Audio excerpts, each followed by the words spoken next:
तो ब्रेक के बाद एक बार फिर से स्वागत है आपका नादी टीवी में। राजधानी भोपाल में नवरात्रि के समय कन्या भोज के दौरान मंदिर से अगवा हुई बच्चियों को बचाने के बाद पुलिस ने इस केस में चौंकाने वाले खुलासे किए हैं। पुलिस ने कर्फ्यू वाली माताजी मंदिर से गायब हुई बच्चियों को अगवा करने वालों से जब पूछताछ की तो ये पता चला कि राजधानी में बीते 8 सालों से मानव तस्करों की ये गैंग सक्रिय है। और हैरान करने वाली बात यह है कि एक परिवार और उनके रिश्तेदार मिलकर मानव तस्करी कर रहे हैं। नवरात्रि पर जब कन्याओं को देवी का स्वरूप मानकर पूजा जा रहा था, उस दिन राजधानी भोपाल में 2 मासूम बच्चियों को अगवा कर लिया गया।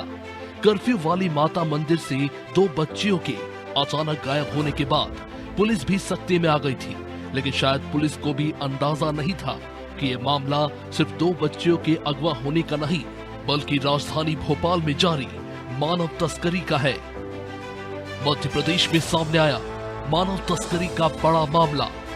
कर्फ्यू वाली माताजी के मंदिर से अगवा हुई थी बच्चियां। पुलिस ने 60 घंटे की मेहनत से बच्चियों को बचाया। 200 सीसीटीवी कैमरे खंगालकर बच्चियों तक पहुंची पुलिस। पुलिस की जांच में किडनैपिंग को लेकर चौंकाने वाले खुलासे। परिवार रिश्तेदार मिलकर चला रहे मानव तस्करी गैंग। पिछले 8 सालों से सक्रिय है मानव तस्करों की गैंग। मामले में अब तक 4 आरोपियों को पुलिस ने किया गिरफ्तार। मामले में महिला डॉक्टर और एक सरदार कंवरजीत का नाम। दिल्ली से जुड़े हैं मानव तस्करी और देह व्यापार के तार। पुलिस दिल्ली में महिला डॉक्टर की कर रही तलाश। जिन आरोपियों ने बच्चियों को अगवा किया था, उनसे पूछताछ के बाद पुलिस को ये पता चला कि जिस लेडी डॉक्टर को दोनों बच्चियां बेची जानी थी, वो अर्चना की रिश्ते की बहन है, जो पिछले 8 सालों से एक दूसरे के संपर्क में है। और उसके कुल 3 अस्पताल है, एक दिल्ली, दूसरा दिल्ली के करीब हरियाणा में और तीसरा हैदराबाद में। पुलिस की एक टीम अब दिल्ली में महिला डॉक्टर की तलाश कर रही है। जहाँ तक इस महिला का और एक डॉक्टर का जिक्र आ रहा है, दोनों के बीच में 7 से 8 साल पुराने से एक दूसरे से जुड़े हुए हैं। जहाँ तक दूसरे आरोपियों के बीच में संबंध है, 1 साल से कम समय में एक वेबसाइट पे, मैट्रिमोनियल वेबसाइट पे एक दूसरे से जुड़े थे और इसी साल ये लगभग साथ रहना शुरू किए थे।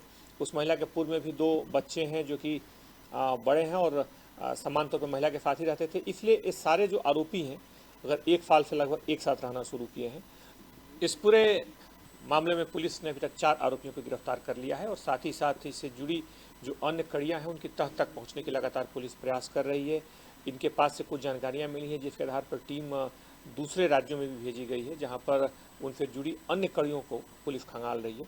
साथ ही साथ जो इलेक्ट्रॉनिक एविडेंस मिले हैं, उनके मोबाइल और मोबाइल से जुड़ी जो जानकारियाँ मिली हैं, उसमें कुछ कॉल रिकॉर्डिंग और जो जानकारियाँ इस घटना से जुड़ी हो सकती हैं, उन सारे बिंदुओं पर भी पुलिस काम कर रही है। और पुलिस की जांच के दौरान आरोपियों के मोबाइल से ऐसे तथ्य मिले हैं जो बच्चियों की खरीद फरोख्त से जुड़े हुए हैं।